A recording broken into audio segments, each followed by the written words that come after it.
prier. Éternel Dieu Tout-Puissant, merci Papa pour ce jour. Je te bénis une fois de plus pour la grâce que tu nous fais. Yahweh, je suis infiniment reconnaissant pour le souffle de vie, pour la force, pour toute la bienfaits. Je reconnais et je crois de tout mon cœur que c'est toi qui nous fais vivre et que c'est par ta grâce que nous sommes là. Merci Jésus une fois de plus pour mon frère, ma soeur et pour ces temps de prière. Je bénis ton peuple. Seigneur, je prie que ces moments soient des moments de grâce, d'édification. Que chacun de nos seigneurs de gloire soit visité par ton esprit au travers de ces paroles. Je bénis ces moments dans le nom puissant de Jésus-Christ de Nazareth. Nous disons tous Amen. Nous pouvons prendre nos Bibles dans le livre de Matthieu 13.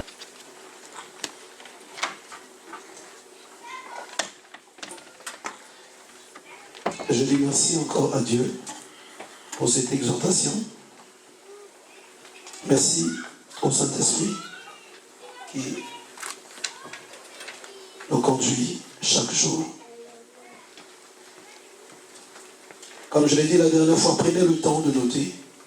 Ne notez pas sur les bouts de papier, mais ayez des cahiers. Moi aussi, quand je suis arrivé dans le Seigneur, j'avais des cahiers. Certains que j'ai perdus à Poitiers, certains que j'ai laissés en Afrique, que je vais aller reprendre là quand je vais partir. Parce que c'est mon lieu sûr. Je notais.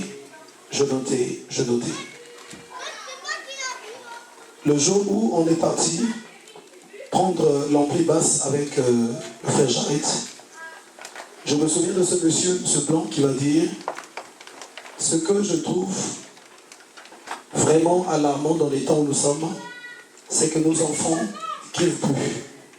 Ils passent leur temps sur les portables, ils passent leur temps à s'envoyer des textos, à aller sur Internet.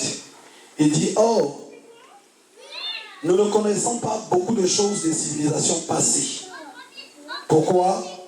Parce que ces civilisations-là n'ont pas suffisamment écrit. Donc, en dehors des faits bibliques, mais au moins, il y a beaucoup d'autres faits aussi qu'on pouvait connaître. Telle et telle génération a vécu comme ça. Vous allez voir ce que mettent même les historiens. On y retrouve de la confusion. On dit tantôt que parce qu'ils ont retrouvé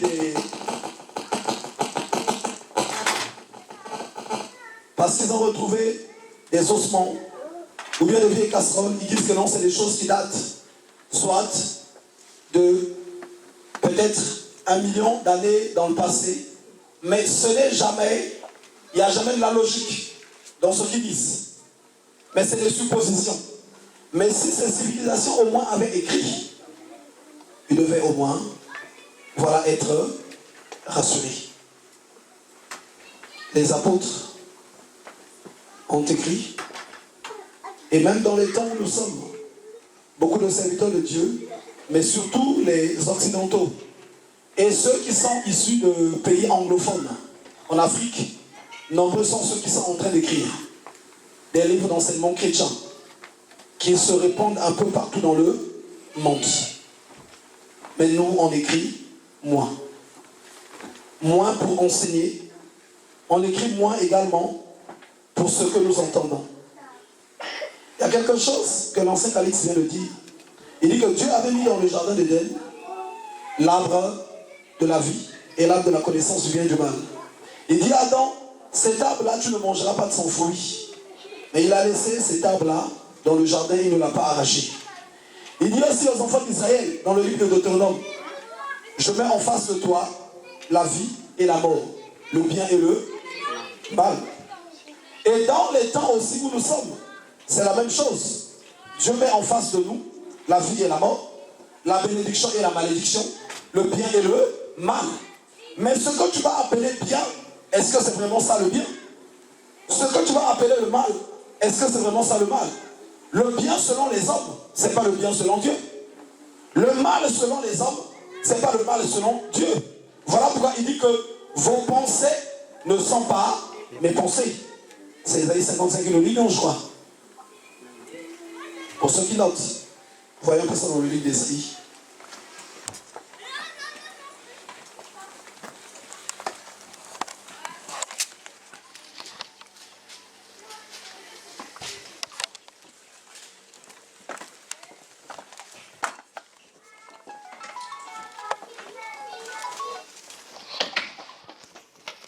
Ésaïe 55 au verset 8. Car mes pensées ne sont pas vos pensées, et vos voix ne sont pas mes voix, dit l'Éternel des armées.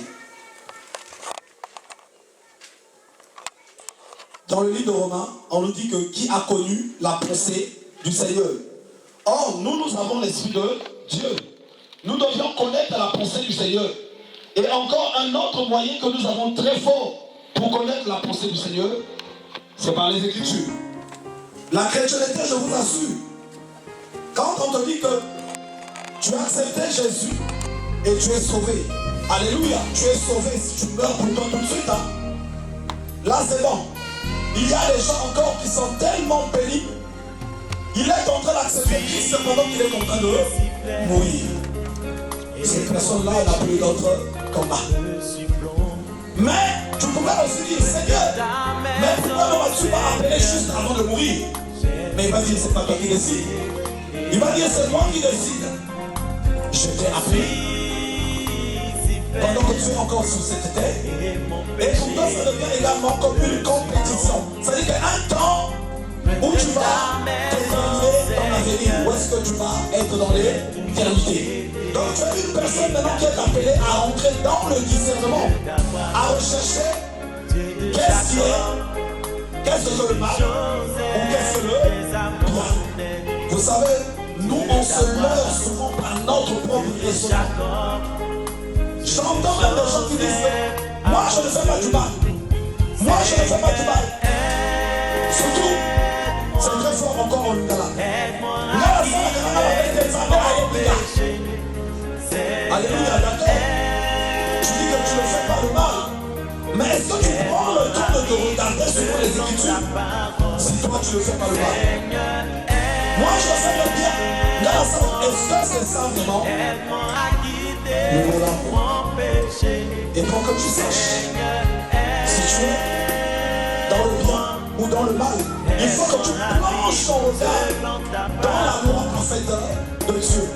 Quand tu plonges ton regard dans la loi parfaite de Dieu, c'est là où, sans qu'il y ait une personne, sans qu'il y ait quoi que ce soit, toi, en face de ta conscience et de l'Esprit de Dieu, tu vas commencer à savoir si tu es dans le bien ou tu es dans le mal. C'est là où le livre de Corinthiens dit, examinez-vous vous-même, voir si vous êtes dans la foi. Mais en quoi allons-nous nous examiner? Mais si je m'examine juste comme ça, juste seulement comme ça, je m'examine, ça n'a pas de sens. Tu t'examines par rapport à la parole de Dieu. Parce qu'effectivement, il y a des gens qui doivent voter. Alors, dans le livre de Corinthiens, on dit examinez-vous pour voir si vous êtes dans la foi.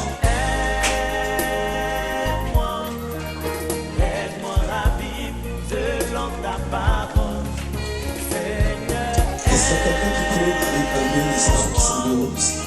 Aide-moi à quitter mon péché, Seigneur. Donc, Corinthiens au chapitre 13, au verset 5, examinez-vous vous-même pour savoir si vous êtes dans la foi. Éprouvez-vous vous-même. Donc, 2 Corinthiens 13, au chapitre 5. La parole de Dieu nous demande de nous s'examiner. Donc on doit s'éprouver soi-même. La chrétienté, c'est pas question de celui qui est à ta gauche ou à ta droite. Tu dois t'examiner, tu dois te regarder, tu dois voir, mais t'examiner par rapport à qui? Tu peux t'examiner par rapport à ton prochain. Là tu es en erreur. Tu dois t'examiner par rapport à la parole de Dieu. Il y a deux fois un examen de conscience que les gens font. Ce n'est de concurrence. Il y a un examen de conscience. Il y a une examination que les gens se font. Ce n'est que jalousie. Ce n'est que lutte. Oh lui par rapport à moi, c'est pas ce que Dieu demande. Ce Ce que Dieu demande, c'est que chacun rentre en soi, en face de la parole de Dieu, en face des Écritures, pour voir si ça marche et ta prière. Vous savez, pendant qu'il est en train également de parler, j'ai dit merci à Dieu parce qu'il a touché le point sur lequel je devais déjà parler. Quand il dit qu'on doit savoir pourquoi on vient à l'église. Aujourd'hui, c'est un point qui est très capital pour un enfant de Dieu. Il y a des gens qui viennent à l'église parce qu'ils viennent modérer. Il y a des gens qui viennent à l'église parce qu'ils viennent prêcher. Il y a des gens qui viennent à l'église parce qu'ils viennent chanter. Il y a des gens qui viennent à l'église parce qu'ils viennent jouer aux instruments. Il y a des gens qui viennent à l'église parce que ils doivent être visibles aussi, les autres frères, ou remplir les bancs. Mais il y en a qui viennent à l'église pour grandir dans la maison de leur Père. Comme l'enfant Jésus, qui était dans le temple, à côté des anciens. Comme également aussi Samuel, qui n'était pas dans la maison d'Élie, mais qui était dans la maison de Dieu. La parole de Dieu dit qu'il y avait grand.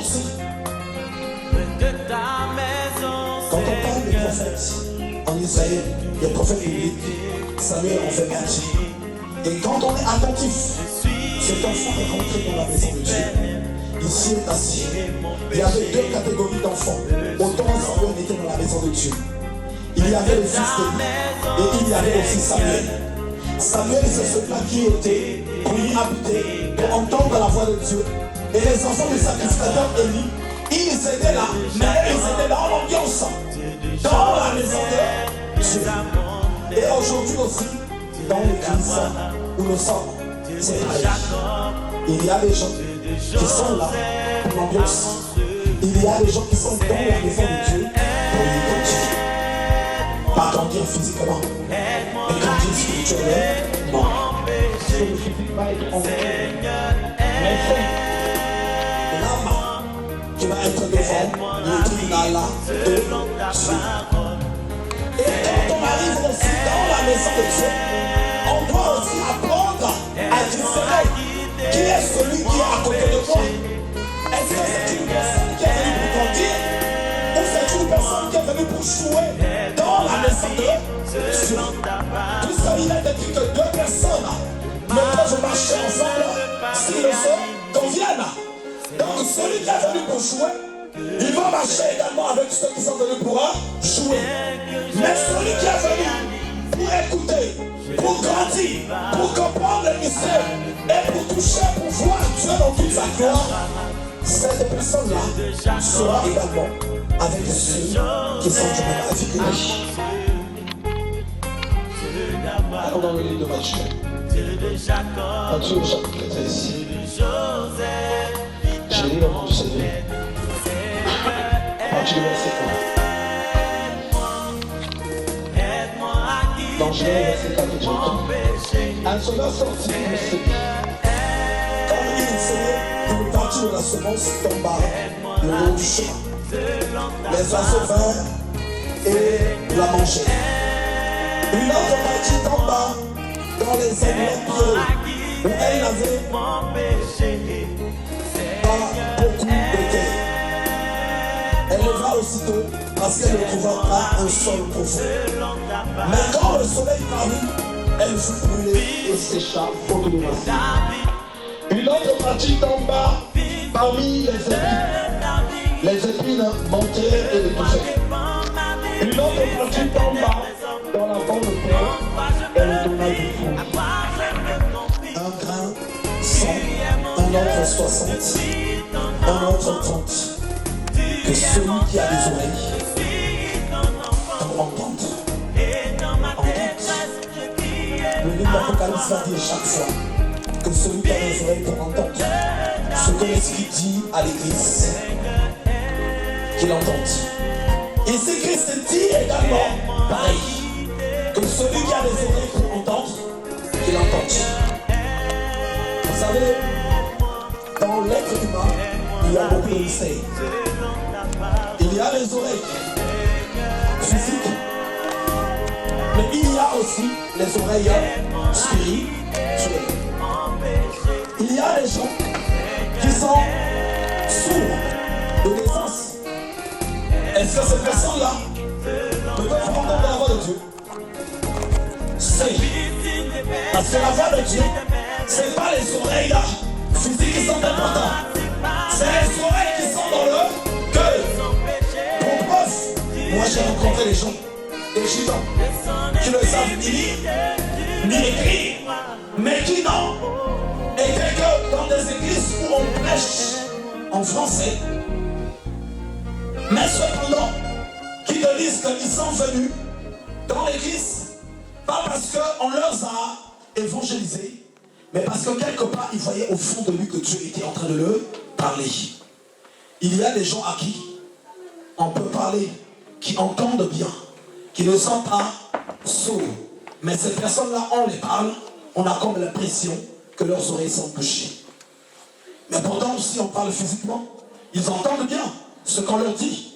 Mais quand ils entendent, cependant, leur entendement spirituel est bouché. Leur entendement spirituel, celui dont on parle dans le livre d'Osée, Osée 2 au verset 16 à 17. Dieu dit que je veux t'attirer vers le désert afin que je parle à ton cœur. Il ne dit pas que afin que je parle à tes oreilles, mais il dit afin que je parle à ton cœur. Il y a des gens à qui on a parlé à leurs oreilles, mais leur cœur n'ont rien entendu. Et voilà, Jésus dit par rapport à cette parole, que celui qui a les oreilles entende. Que celui qui a les oreilles entende. Je suis au verset 10. Les disciples s'approchèrent et lui dirent, pourquoi leur parles-tu en parabole? Jésus leur répondit, parce qu'il vous a été donné de connaître les mystères du royaume des cieux, et que cela ne leur a pas été donné, car on donnera à celui qui a, et il sera dans l'abondance. Mais à celui qui n'a pas, on notera même ce qu'il a. C'est pourquoi je leur parle en parabole, parce qu'en voyant, ils ne voient point, et qu'en entendant, ils n'entendent ni ne comprennent. Et pour eux s'accomplit cette prophétie d'Ésaïe. Vous entendrez de vos oreilles et vous ne comprendrez point. Vous regarderez de vos yeux et vous ne verrez point. Car le cœur de ce peuple est devenu insensible.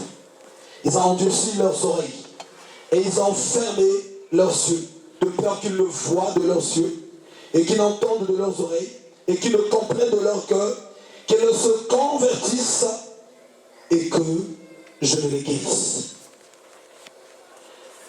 Voilà ce que Christ dit. Qu'il y en a qui endurcissent leur cœur. Mais à certains, il a été donné, pas que d'eux-mêmes, mais il leur a été donné de comprendre les mystères de l'esprit. Maintenant, quand on est dans la maison de Dieu, on parle de Dieu ensemble. Ils font tout ensemble. Jésus n'a pas dit que pendant que la parole était prêchée, il y avait d'un côté ceux, pendant que le semeur jetait, il y en avait soit ceux qui étaient d'un côté, voilà ceux-là, ils ne pouvaient pas bien comprendre. Il y en avait non, mais c'est l'église en général. Et quand il va aller au développement de cette parabole, à partir du verset 18, vous donc écoutez ce que signifie la parabole du semeur. Lorsqu'un homme écoute la parole du royaume et ne la comprend pas, le malheur vient et enlève ce qui a été semé dans son cœur. Cet homme est celui qui a reçu la semence le long du chemin. Celui qui a reçu la semence dans les endroits pierreux, c'est celui qui entend la parole et la reçoit avec joie. Mais il n'a pas de racine en lui-même, il est croit pour un temps, et dès que survient une tribulation ou une persécution à cause de la parole, il y trouve une occasion de chute. Celui qui a reçu la semence parmi les épines, c'est celui qui entend la parole, mais en qui les soucis du siècle et la séduction des richesses étouffent cette parole et la rendent infructueuse. Celui qui a reçu la semence en la bonne terre, c'est celui qui entend la parole et la comprend. Il porte du fruit, et un grain en donne 100, un autre 60, un autre 30. Dans toutes ces catégories de personnes, Il n'y a aucune personne, on dit que tel et tel n'a pas entendu.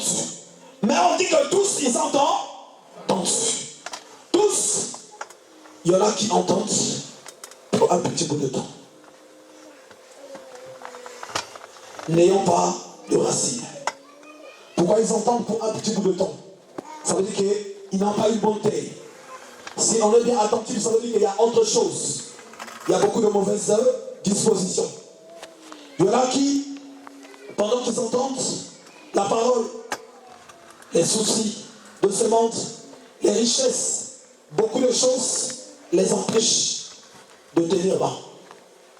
Mais il y en a qui, quand ils entendent et voilà, ça porte du fruit.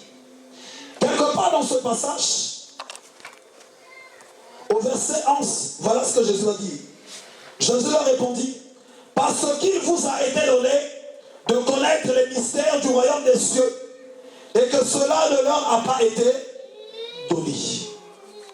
Et quand vous allez partir, ceux qui ont le temps, vous partez dans le livre de Marc 4, 1 à 20, Luc 8, 4 à 15. Il y a certaines personnes, pas selon moi, hein, il y a des choses de fois que je dis qui sont choquantes, mais même deux fois, en débat avec des hommes de Dieu, ils finissent par dire, oui, tu avais raison. Luc au chapitre 8, verset 4 à 15. À certaines personnes, il ne leur est pas donné de comprendre les mystères du royaume. Je vais vous dire, il y a certaines personnes qui peuvent arriver dans l'église. Cette personne est dans soit la magie, dans l'occultisme, dans la sorcellerie ou dans des mauvaises voies. Mais pendant que la personne est dans l'église, qu'est-ce que Dieu attend de cette personne? C'est d'abord la repentance. Cette personne refuse la repentance. Est-ce qu'il aura accès au mystère du royaume? Non. Cette personne ne pourra jamais comprendre. Cette personne ne pourra jamais rentrer dans la gloire de Dieu. Mais cependant, à certains, Dieu fait grâce de comprendre. Voilà pourquoi même dans le livre de Jean, on va nous dire, l'onction que vous avez reçue vous enseigne déjà. Donc quand on rentre dans la gloire de Dieu, deux fois il n'est même pas question quand on enseigne. Mais pendant que tu es en train de marcher, l'Esprit de Dieu est en train de t'enseigner. L'onction qui est descendue en toi, pendant que tu es dans l'église, le pasteur ou qui que ce soit n'a pas encore parlé, tu sens que l'Esprit te parle. L'Esprit te parle. Donc ce qui se rajoute dans les prédications, ça ne devient même qu'un complément. Parce que l'onction de Dieu est là pour te convaincre en ce qui est du péché. L'onction de Dieu est là pour te guider, pour t'orienter dans le droit chemin. Mais à certaines personnes, ils peuvent rester 5 ans, 10 ans, 15 ans, 20 ans, 30 ans dans l'église, ils ne comprendront jamais les mystères. Pourquoi? Parce que ces personnes-là ne se sont pas repenties sincèrement. Et ces personnes, au milieu des enfants de Dieu, vous croyez qu'ils vont produire quoi? Ils vont produire quelque chose de bon. Ils vont produire du trouble. Soyez très attentifs. La parole de Dieu dit que la lumière et les ténèbres ne peuvent cohabiter. Or que là, dans ce que je dis, on retrouve la lumière et les ténèbres. Mais les gens vont dire, mais Seigneur, pourquoi dans ta maison, on retrouve aussi des gens comme ça? Alors qu'on devait retrouver des gens qui se sont convertis, qui se sont repentis totalement. Il y en a même qui disent dans leur prière, Seigneur, tue-les, Seigneur, frappe-les, Seigneur, fais ceci. Dieu m'a dit, mais non, je ne vais pas les frapper. Pourquoi veux-tu que je les tue? Le temps du jugement viendra. Le temps du jugement viendra. Dans la parabole de l'ivraie, Jésus dit qu'ils vont grandir ensemble jusqu'au temps où on va les séparer au temps de la moisson. Ils vont grandir ensemble. Et pourquoi vont-ils grandir ensemble? Pourquoi tu avais laissé l'arbre de la la connaissance du bien et du mal dans le jardin. Pourquoi ne l'avait-il pas arraché?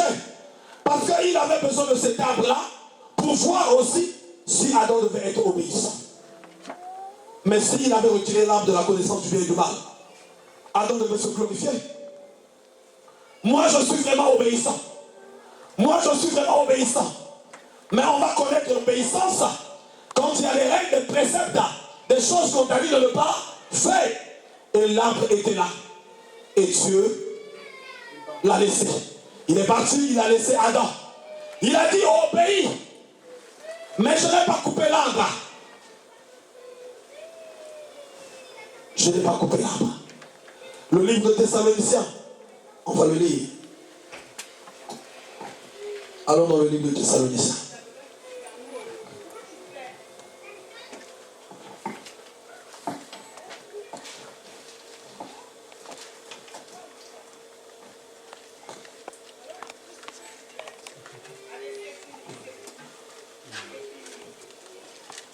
Deuxième épître de Thessaloniciens, au chapitre 2. Je le rends Seigneur. Pour ce qui concerne l'avènement de notre Seigneur Jésus-Christ et notre union avec lui, nous vous prions, frères, de ne pas vous laisser facilement ébranler dans votre bon sens et de ne pas vous laisser troubler, soit par quelques inspirations, soit par une parole ou par une lettre qui semblerait venir de nous, comme si le jour du Seigneur était déjà là. Que personne ne vous séduise d'aucune manière, car il faut que l'apostasie soit arrivée auparavant et qu'on ait vu paraître l'homme impie, le fils de la perdition, l'adversaire. Et bien, il m'a parlé de l'adversaire ici. Quand on veut s'approcher de la gloire, il y a l'adversité. Et cette adversité-là, elle n'est pas seulement dehors, elle est même dans la maison de Dieu. Elle est même dans la maison de Dieu.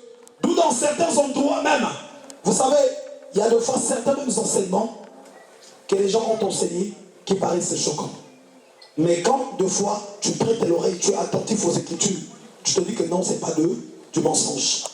Dans certains endroits, on a même enseigné que faites attention, quand tu avais tes combats dehors, quand tu viens dans la maison de Dieu, ne t'inquiète pas, même dans la maison de Dieu, l'ennemi sera là, à côté là, pour te poursuivre, pour chercher à continuer de faire son travail. Et là, c'est ce qu'on va lire. Il y en a qui vont dire, mais comment est-ce qu'il peut dire des choses comme ça? Pour ceux qui se blessent facilement, ils vont dire, mais ça, c'est pas l'amour. Donc, même dans la maison de Dieu, ça nous demande aussi de la vigilance. Même dans la maison de Dieu, ton frère ou ta soeur qui est là peut t'égarer, peut te sortir de la présence de Dieu.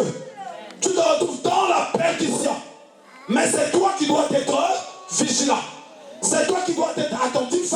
C'est toi qui dois savoir qu'est-ce que tu es venu faire dans la maison de Dieu. Je continue. Car il faut que l'apostasie soit arrivée auparavant et qu'on ait vu paraître l'homme impie, le fils de la perdition, l'adversaire qui se lève au-dessus de tout ce qu'on appelle Dieu ou de ce qu'on adore. Il va jusqu'à s'asseoir dans le temple de Dieu, se proclamant lui-même Dieu. Est-ce que vous ne voyez même pas que dans l'église aujourd'hui, il y a l'adversaire qui est là? Je parle de l'église, le corps de Christ en général.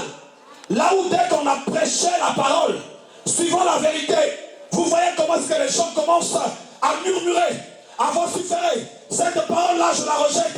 Cette parole-là, je ne l'accepte pas. Cette parole-là. Parce que l'adversaire prend place dans l'église. Et c'est l'une des visions que le Seigneur a eu à me montrer. Ça fait, je crois peut-être il y a 3 ou 4 jours. Je l'ai parlé au frère Francis, je crois à la sœur Charlotte, à la sœur Haute. Le Seigneur me dit que la majorité des églises, il ne me parle pas des autres endroits, mais de la France. Ces églises-là sont, c'est-à-dire que Satan les gère. Il a pris le contrôle. Il a pris le contrôle. Pourquoi? Parce que les gens n'ont pas pris la résolution de s'opposer à toute doctrine satanique. Mais au contraire, on laisse entrer les mauvaises choses. Ceux qui dirigent, ceux qui conduisent, favorisent que ces choses-là entrent dans l'église. Et Satan met la main. Qu'est-ce qu'il fait? Quand il a mis la main sur l'église, mais s'il tue tout de suite tout le monde, Les gens vont être réveillés. Personne ne viendra, mais lui, il a envie de conduire beaucoup de monde dans la perdition. Il va être là. Il va encore attirer de plus en plus des gens vers lui. Pour ceux qui ont déjà même entendu les témoignages, le frère que j'ai reçu ici, qui est un grand maître de la franc-maçon, que certaines personnes ont vu ici, qui faisait des confessions. Comment est-ce qu'il dit que, et je sais que c'est la vérité, que dans les grands niveaux de la franc-maçon, il y a un moment donné où ils s'assoient, on demande, puisque chaque année ils doivent sortir de nouvelles personnes, qui doivent aller dans la politique, dans ceci, mais on choisit parmi eux lesquels vont être pasteurs. Ceux qu'on a désignés, quand on les met, on leur remet aussi des moyens. Et il y a des gens qui viennent tout de suite appuyer ces ministères-là, qui sont mandatés aussi par le monde des ténèbres, pour montrer qu'il y a une foule, pour montrer que les choses avancent, et les gens commencent à venir. Pourquoi l'ennemi ne les tue pas tout de suite? Parce que le problème, ce n'est pas de les tuer. Le problème, c'est de les marquer de la marque de la bête. Les marquer par la marque de la bête. C'est ce qui est le plus important, les conduire tous vers la perdition. Et là aussi, ce que nous voyons, on nous dit, il va jusqu'à s'asseoir dans le temple de Dieu, se proclamant lui-même Dieu. Donc l'adversité, que le bien-aimé a parlé.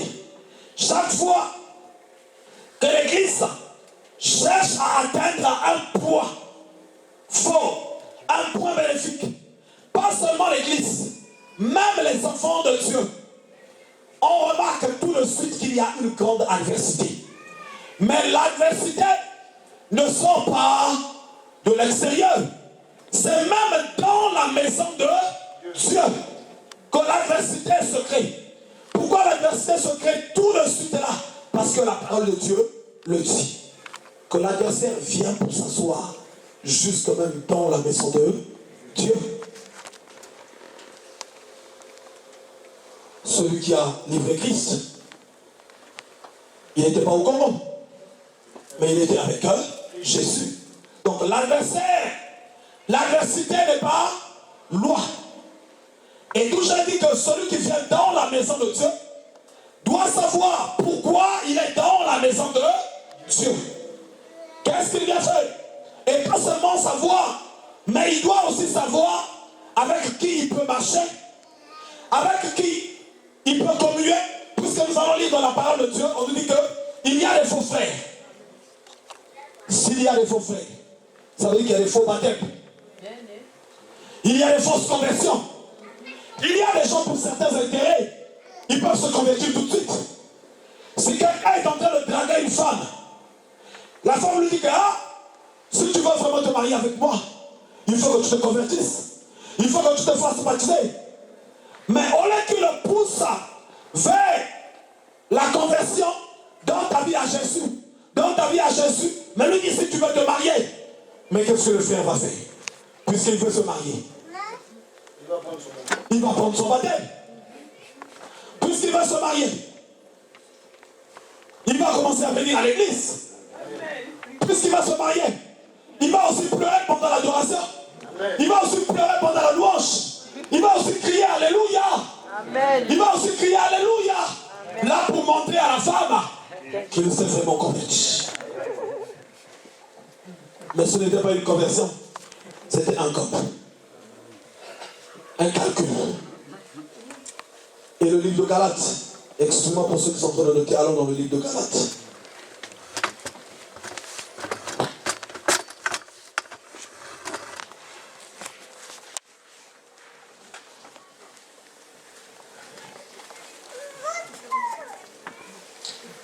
Galates 2.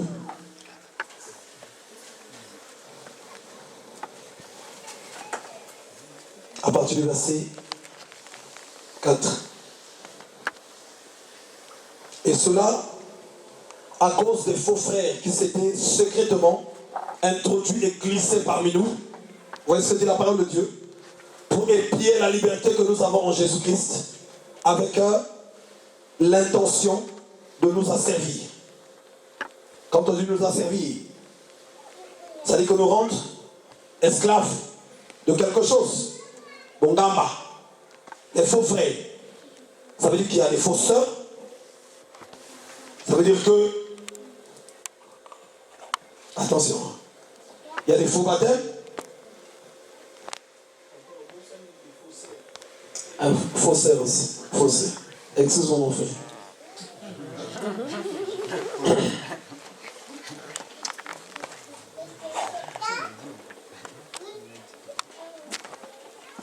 Il y a quelqu'un qui avait donné sa vie à Christ. Pendant qu'il donne sa vie à Christ, il était tellement changé, tellement transformé. Et il avait une copine avant de donner sa vie à Christ. Ça se passe en Afrique. Je connais bien la personne. Maintenant, pendant qu'il donne sa vie à Christ, cette conversion déclenchait tout de suite une séparation avec la copine avec laquelle ils avaient un enfant. Parce qu'il avait tellement changé, il voulait vraiment mettre sa vie en règle. Mais cette sœur-là, après, a confessé. Elle a dit que, moi j'ai vu, Namoni et Nakomi Kopère de mon mari. J'ai commencé à perdre. J'étais obligé. Pas une histoire. Je connais. J'ai parlé avec ces personnes-là.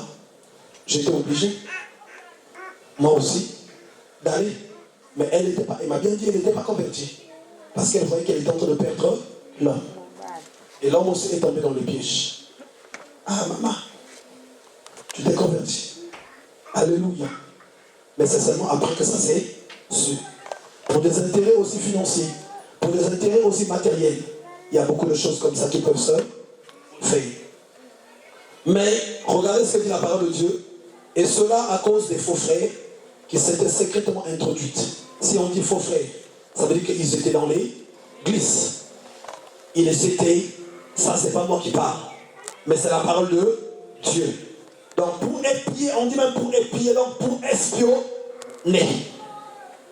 Donc les faux frères étaient là, pas pour la prière. Pas pour la prière, mais pour autre chose. Donc ceux qui étaient dans l'église, c'est eux qui devaient avoir le discernement. Comment est-ce que l'apôtre Paul l'a su? C'est parce qu'il avait le discernement. Il avait le discernement qui est vrai et qui ne l'est pas. Je reviens encore dans le livre de Thessaloniciens, on n'a pas fini sur ça.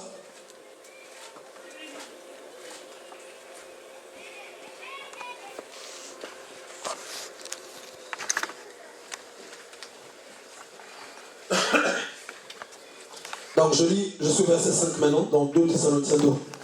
Ne vous souvenez-vous pas que je vous disais ces choses lorsque j'étais encore chez vous? Et maintenant vous savez ce qui le retient, afin qu'il me paraisse consentant. Car le mystère de l'iniquité agit déjà. Il faut seulement que celui qui le retient encore ait disparu. Et alors paraîtra l'impie, que le Seigneur Jésus détruira par le souffle de sa bouche. Et il écrasera par l'éclat de son avènement. Là, on parle de l'homme impie, non? Mais on nous a dit qu'il vient s'asseoir dans l'église. Ça veut dire qu'il y a des moments où on peut voir des mouvements apostats, des mouvements compliqués, là où les gens prient. Il ne faut jamais déclencher des guerres physiques. La parole de Dieu déclare que non, c'est le Seigneur Jésus dans toute sa gloire.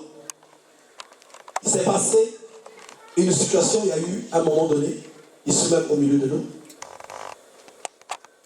C'est les situations auxquelles on parle. Je tais bien sûr les noms, ne vous inquiétez pas. Pendant qu'on avait, je crois, un programme de 40 jours ici, il y a un mouvement que je sentais. Ça bougeait, ça bougeait, ça bougeait, ça murmurait, ça murmurait. Des pressions montées, des pressions montées, des pressions montées. À un moment donné, j'ai dit non, Seigneur, c'en est assez. Il y a quelque chose qui se passe. Est-ce un esprit méchant? Puisque la parole nous parle des démons, c'est autre chose. Les esprits méchants, c'est autre chose. Les esprits de sorcellerie aussi, c'est autre chose. Est-ce un esprit méchant? Est-ce un esprit de sorcellerie? Est-ce un démon? Qu'est-ce qui se passe? Qu'est-ce qui est en train de travailler dans l'église? Il y a un moment donné, on avait même essayé de chercher à arranger ça physiquement. Mais l'esprit me dit non. J'étais tellement pas une colère de rage, une colère, j'avais une colère contre le monde de ténèbres. Je disais, Seigneur, je dois arrêter ce mouvement-là.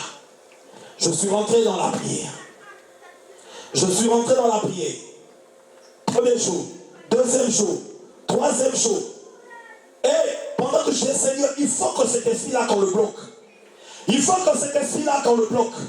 Il faut qu'on arrête cet esprit qui est en train de faire ce travail.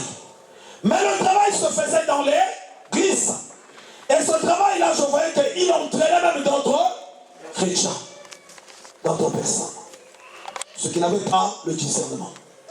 Et puis voilà, un matin j'étais ici. Je crois qu'il fallait acheter les trucs de ménage de l'église. On est parti avec la sœur Haute. On est revenu. Donc il y a une personne qui était à la tête de ce mouvement.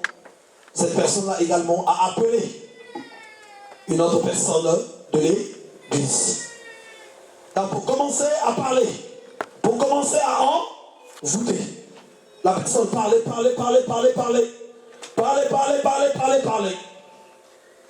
Et avant ça, il y a encore une autre personne au milieu de nous qui va faire aussi cette vision. Mais toi, tu ne vois pas le travail qui est en train de se faire. Considère le monsieur qui est devant la comme étant ton enfant. Tu ne sais pas que dans ce travail-là, c'est même sa tête qui est recherchée. Il peut y laisser sa vie. Lève-toi, ne t'assois pas. Et cette personne est venue me voir avant cette situation. Mais regarde la vision que j'ai faite, elle était très forte. Moi, je lui dis oui, mais c'est le Seigneur qui te parle. Que ça veut dire qu'il y a un travail qui va se faire pour bloquer l'œuvre de Satan. Tu dois être debout. Maintenant, pendant que la conversation passait, également cette conversation-là, ils l'ont mis sur haut-parleur. Donc tous ceux qui étaient là, ils étaient en train d'écouter. Voilà, le pasteur, ceci, insulte, patati, patata, tout ce qu'il fallait comme insulte, tout ce qu'il fallait comme œuvre de destruction. Elle est en train, mais cette personne-là ne savait pas que maintenant tout ce qu'il disait était maintenant sur haut-parleur.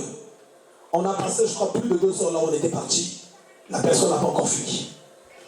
Et il y avait les cibles là, des personnes qu'elle ciblait. Et le travail se faisait déjà. Et la personne à qui on avait dit que non, lève-toi pour contrer cette hérésie-là, était en train de me chercher. Mais où est-ce qu'il est parti? Finalement, on revient. C'était peut-être vers les 3 heures après. Donc, il n'a pas arrêté 2 heures, 3 heures d'insultes, de destruction, de machin. Et la personne était avec nous dans l'église. Je reviens. La personne à qui tu avais dit que non, lève-toi. Toi aussi, tu dois travailler pour ça, pour arrêter le fléau là. Viens me dire, pasteur, viens. J'arrive, c'est là que ça se passait. Je me suis mis aussi à l'écart, à côté. J'ai écouté. C'était choquant. C'était plaisant. C'était choquant. Mais parmi ceux qui écoutaient, aucune personne ne savait que je n'avais aucun problème avec cette personne. Mais comme on ne peut pas aller dans un système, il faut aller demander. Il y en a qui devaient se retrouver dans la confusion. Je suis venu. Après que j'ai beaucoup écouté, j'ai pris le téléphone. Quand je prends le téléphone, je dis, allô, un tel, comment ça va? C'est le pasteur. Et je dis vraiment, sois béni. J'ai entendu tout ce que tu as dit. Pendant tout le temps que tu as passé d'injures, de ceci, de ça, la personne ne parlait plus. Je lui pose la question. Est-ce qu'il y a quelque chose que tu peux me reprocher? Même une seule chose. Oh non, pasteur, je n'ai rien à te reprocher. Je dis, tu sais que devant Dieu, toi et moi, toi tu ne peux jamais avoir raison devant Dieu. En face, c'est-à-dire que toi et moi, si on va devant Dieu, chacun va parler. Tu n'auras jamais raison. Il y a des gens, des fois, on est comme ça, on avance. Tu n'as pas, des fois, il n'y a pas des actes par lesquels tu peux manifester de la reconnaissance vis-à-vis de foi d'un tel. Mais cette personne-là, les combats qu'elle vivait, si on t'étale les combats, comment on a payé le prix? Comment est-ce que j'ai jeûné, prié avec cette personne, crié pendant longtemps pour que sa maison soit rétabli. Je lui dis, est-ce que tu regardes même ce qui s'est passé dans ta maison et ce que je continue de faire? Je lui dis, tu sais que moi, quand je partirai chez Dieu pour toi, je ne dirai même pas que Seigneur, j'ai de l'amour pour cette personne. Mais je vais dire, Seigneur, regarde mes œuvres. Regarde mes œuvres. Donc ce sont mes œuvres qui vont parler par rapport à ce que j'ai déjà fait pour toi. La manière dont je me suis donné, dont je me suis levé pour les combats. J'ai parlé. Je dis, je te repose encore la question. Est-ce qu'il y a quelque chose? Et comme par hasard, tous ceux qui étaient là, c'est des gens sur lesquels aussi cette personne faisait déjà un travail. Et il y en a également qui se posaient aussi déjà des questions. Oh, pourquoi? Mais pourquoi ceci? Mais comme il n'y avait aucune possibilité de justifier, mais les gens aussi pouvaient commencer à trouver suspect. Mais qu'est-ce qui se passe? Et celui qui est en train de le faire, c'est une personne qui est aussi dans l'église. Je repose la question. Est-ce qu'il y a quelque chose que tu me reproches à elle? Parle un peu, peut-être que quelque part je t'ai fait mal, que je m'excuse, que je te demande pardon, que tout ça. Il me dit non, vraiment aucune chose. Je pose la question, mais qu'est-ce qui se passe? La personne me dit, devant ceux qui étaient là, qui sont aussi ici dans cette réunion à laquelle nous sommes là. La personne me dit, je ne sais pas qu'est-ce qui m'anime. Je ne sais pas quel esprit est en train de m'animer. Je ne sais pas pourquoi j'ai cette haine-là. Mais pardonne-moi. Et la personne a commencé à pleurer. La personne a commencé à sangloter. J'ai aussi compati. Je lui ai dit, ne pleure pas. Ne pleure pas. Et je suis sûr que ce qui l'a beaucoup surpris, c'est peut-être que elle s'attendait à se voir quelqu'un. Wow, j'arrive là-bas, on va se battre, tout ça. Non. Et Dieu merci, il y avait des gens tout autour. Et même à partir de cet acte-là, j'ai vu les gens se repentir. Des gens dire, oh, vraiment que Dieu me pardonne. J'ai failli rentrer dans cet engrenage. Vraiment que Dieu me pardonne. J'ai failli rentrer dans ce mouvement. Heureusement que moi-même j'étais témoin là. Heureusement que j'étais témoin. Je prends cet exemple pour montrer que dans la maison de Dieu, il peut se passer beaucoup de choses. Satan est très jaloux quand une personne a reçu un appel. Satan est très jaloux quand une personne a une promesse. Et Satan est très furieux de te voir dans la présence de Dieu. Satan est très furieux de te voir en train de marcher dans la maison de Dieu. Et sans seul souci, sans seul sa vision, c'est d'infiltrer aussi des faux frères, des fausses sœurs dans la maison de Dieu pour ramener au dehors, ceux qui étaient rentrés dans la présence de Dieu. Je vous prends souvent le témoignage de ce frère que j'ai connu dans mon quartier, qui a été le premier que j'ai vu une personne changer en train de servir